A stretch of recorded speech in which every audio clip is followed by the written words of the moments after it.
Hai Gemini, semoga kamu sehat-sehat ya. Sekarang kita general reading untuk bulan November. Seperti biasa ini akan menarik banyak energi karena kolektif. Jadi kalau kamu ingin personal dan lebih private, silakan book personal reading. Sun, Moon, and Rising in Gemini. Kita lihat di bulan November ada pesan atau energi apa yang bisa kamu manfaatkan. Semoga yang positif. Ada The World. Kemudian ada Nine of Cups. Knight of Swords. At the bottom of the deck-nya, the Devil. Oke. Gemini. Aku merasakan di sini ada yang perlu berakhir ya, atau kamu akhiri. Dan aku merasakan memang ini sudah waktunya ya. Jadi seperti siklus, memang sudah waktunya berakhir. Tapi ada sebagian Gemini yang masih berusaha mempertahankan. Ini seperti, ya bisa dibilang semacam adiksi gitu ya, atau candu. Kecanduan yang perlu segera diselesaikan gitu ya. Perlu ditinggalkan. Karena di sini ada the Devil dan the World, artinya memang siklusnya sudah waktunya berakhir, tapi apakah kamu Gemini atau orang yang sedang berurusan sama kamu itu masih menginginkan ini terus terjadi? Karena mungkin ini adalah sesuatu yang diharapkan. Mimpi kamu yang menjadi kenyataan gitu ya, atau cita-cita kamu. Tapi sayangnya kan, life goes on gitu. Jadi segala sesuatu itu kalau sudah selesai babnya, chapternya sudah selesai, maka kita harus membuka chapter yang baru, membuka lembaran baru. Kita harus maju ke depan gitu ya. Memang mempertahankan sesuatu itu boleh, tapi sesuatu yang masih bermanfaat. Di sini aku merasakan apa yang kamu pertahankan itu sebenarnya sudah tidak bermanfaat ya, karena sudah waktunya selesai. Jadi kalau kamu tetap mempertahankan itu, bisa dibilang ya percuma. Itu hanya untuk memuaskan ego aja. Karena di sini aku juga melihat sebenarnya kamu akan mendapatkan harapan-harapan baru lagi, akan meraih cita-cita baru lagi gitu ya. Tentunya mengarah ke depan ya, karena di sini Knight of Swords-nya juga maju ke depan gitu ya, dan dengan cepat.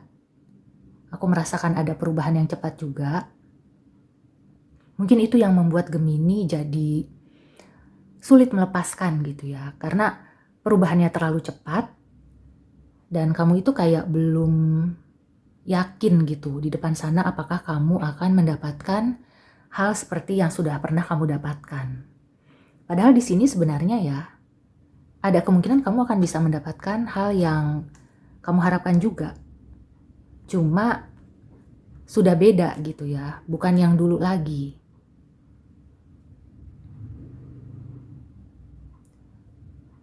Kemudian kalau di percintaan ya, aku ambil contoh, misalnya kamu itu punya pasangan. Memang pasangan ini benar-benar luar biasa gitu ya, sesuai kriteria, dan waktu kamu ngedapetinnya itu susah banget. Orangnya juga ya bisa dibilang disukai oleh banyak orang gitu ya. Ini bukan orang biasa, punya daya tarik tersendiri.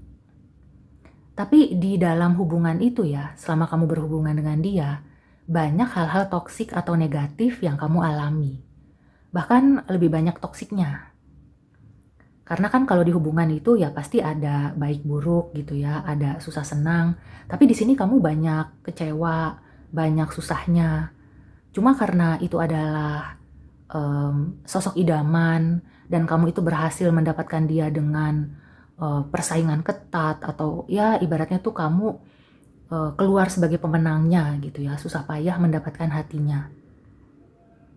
Nah, tapi ya kalau misalnya itu sudah terlalu toksik, di sini memang kamu perlu bijak gitu ya. Apakah berusaha untuk mengakhiri hubungan yang toksik, dalam arti putus, bercerai, atau kamu itu kayak mengubah strategi, mengubah cara kamu berinteraksi dengan pasangan, mendidik pasangan gitu ya, terlepas laki-laki atau perempuan. Di sini kamu perlu memberi masukan, memberi pemahaman bahwa sikap dia itu toksik, perlakuan dia itu toksik. Jadi kamu jangan nerima-nerima aja gitu ya. Meskipun kamu tuh masih merasa mampu, oh aku nggak apa-apa kok diperlakukan seperti itu, yang penting di mata orang aku itu baik-baik aja, hubungan ini bagus, hubungan ini tidak ada masalah di mata orang. Jangan berpikir seperti itu, karena kamu juga perlu memikirkan kebahagiaan kamu. Dia itu bahagia di atas penderitaan kamu, itu kan tidak sehat gitu ya. Mungkin saat ini kamu masih, ya udah nggak apa-apa, karena kamu masih mampu. Ada kalanya atau ada masanya, nanti kamu itu sudah menua, sudah tidak bisa menghasilkan uang sebanyak sekarang. Jangan sampai si pasangan toksik ini ninggalin kamu ketika kamu lagi berada di situasi yang tidak berdaya. Dan segala sesuatunya tuh udah habis. Itu ya sebagai contoh. Kemudian di sini yang aku rasakan juga ya kalau pekerjaan ya mirip-mirip kayak gitu. Jadi kalau pekerjaan ini sudah toksik, walaupun gajinya bagus, semuanya bagus ya, di mata orang itu, wah ini benar-benar perusahaan idaman, big four, big five gitu ya, big six, apapun lah gitu. Tapi kalau misalnya itu sudah tidak bermanfaat untuk kamu, bahkan membuat kamu itu banyak menderita, buat apa gitu. Tapi bukan berarti kamu langsung, oke, saat ini aku putuskan untuk keluar. Bukan seperti itu ya. Kamu kejar cita-cita kamu. Jadi lihat ke masa depan, masih banyak peluang di depan sana. Terlepas apapun kondisi kamu saat ini, jangan meremehkan diri sendiri gitu ya.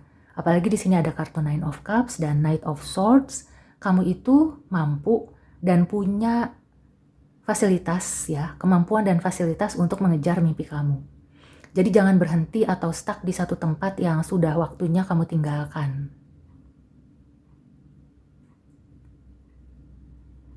Nah, itu yang agak-agak negatif ya, negatif menuju positif. Kalau sisi positifnya, di sini kamu kayaknya memang akan sangat menggandrungi sesuatu. Di bulan November ini mungkin ada hobi yang kamu jalani dengan happy, bahkan sampai menghabiskan waktu di sana, fokus, enjoy, segala macem gitu ya. Jadi kalau kamu ingin memulai hobi baru atau menjalankan hobi lama yang sudah kamu tinggalkan, ini bagus ya. Bulan November ini cocok untuk melakukan segala sesuatu yang kamu sukai karena kamu akan merasa enjoy dan fokus di situ. Hanya saja mungkin warningnya agar kamu itu tidak lupa waktu, tidak melupakan kewajiban gitu ya. Jadi kalau kamu punya hobi, kamu juga punya pekerjaan atau usaha atau kegiatan lain yang merupakan kewajiban kamu. Jadi keduanya itu harus dijalankan dengan imbang. Walaupun di sini memang kecenderungannya kamu akan terlarut ya, terhanyut dengan hobi kamu atau kesukaan kamu. Tapi di sini aku mengingatkan supaya kamu itu bisa bijak ya dalam melakukan segala sesuatunya. Jangan sampai nanti akan jadi masalah. Pada intinya di bulan November ini kamu akan fokus pada sesuatu gitu ya. Akan benar-benar tersita waktunya di situ. Nah, tergantung kamunya. Kalau kamunya bisa menyeimbangkan, maka itu tidak akan menjadi sesuatu yang bermasalah. Tapi kalau kamunya itu terhanyut, bahkan akhirnya kamu tuh kayak jadi merasa terkekang, merasa berat gitu ya. Maka di sini pesannya adalah untuk bisa move on. Move on itu bukan berarti kayak orang putus meninggalkan pacarnya aja. Tapi move on itu jangan terlalu menyita waktu di suatu hal, apalagi kalau sesuatu hal itu sudah tidak bermanfaat untuk kamu. Sudah waktunya berakhir. Oke, sekarang kita tarik oracle advice ya. Oh ya, sesuai timing, di sini minggu pertama dan kedua, memang kamu itu perlu melepaskan diri dari kesibukan, atau apapun gitu ya. Jadi jangan melakukan sesuatu itu terlalu keras gitu. Jangan sampai menyita waktu kamu karena ada kesehatan kamu, ada keluarga gitu ya, dan lain-lain yang perlu diperhatikan juga. Minggu ketiga kelihatannya kamu itu akan enjoy. Mungkin kamu sudah bisa melepaskan ya segala hal yang membuat kamu penat di minggu pertama dan kedua. Dan minggu ketiga adalah saatnya kamu itu bersenang-senang.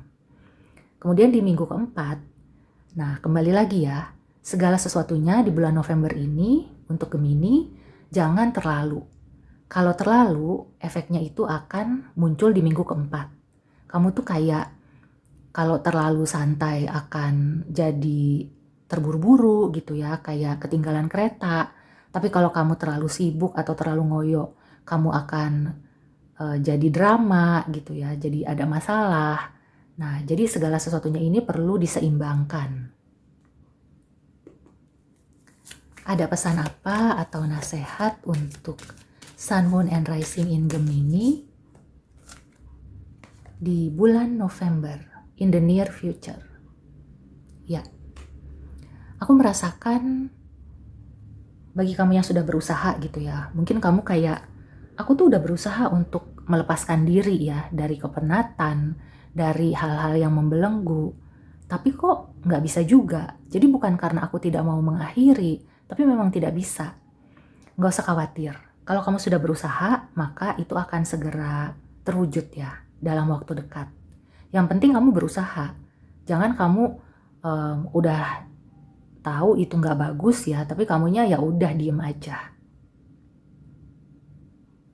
Kemudian ada advice apa lagi untuk Sun, Moon, and Rising in Gemini?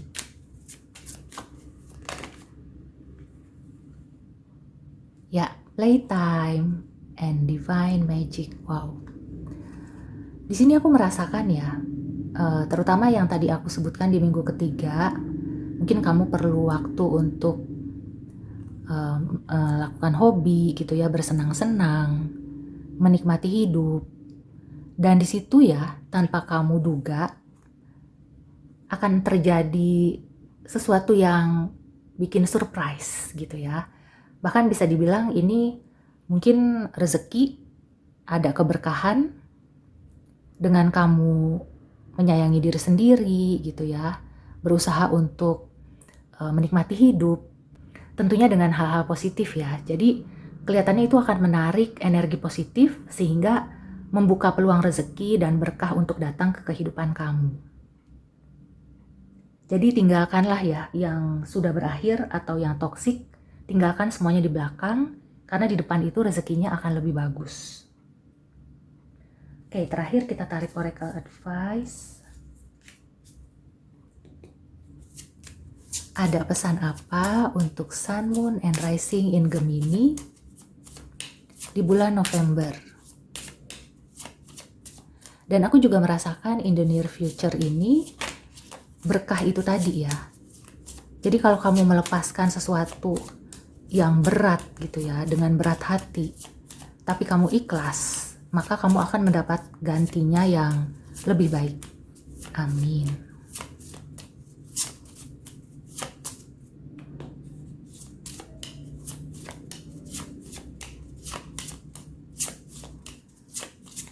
Ya, sepertinya sih baik-baik aja ya semuanya ya. Yes, go, the time is right. Ini ya, ini aku taruh di dekat Knight of Swords untuk mengingatkan Gemini supaya maju terus ke depan. Tinggalkan yang sudah di belakang. Tinggalkan dan akhiri semuanya yang sudah tidak bermanfaat. Oke, Gemini. So, demikian dulu reading kali ini. Semoga membantu. See you and take care.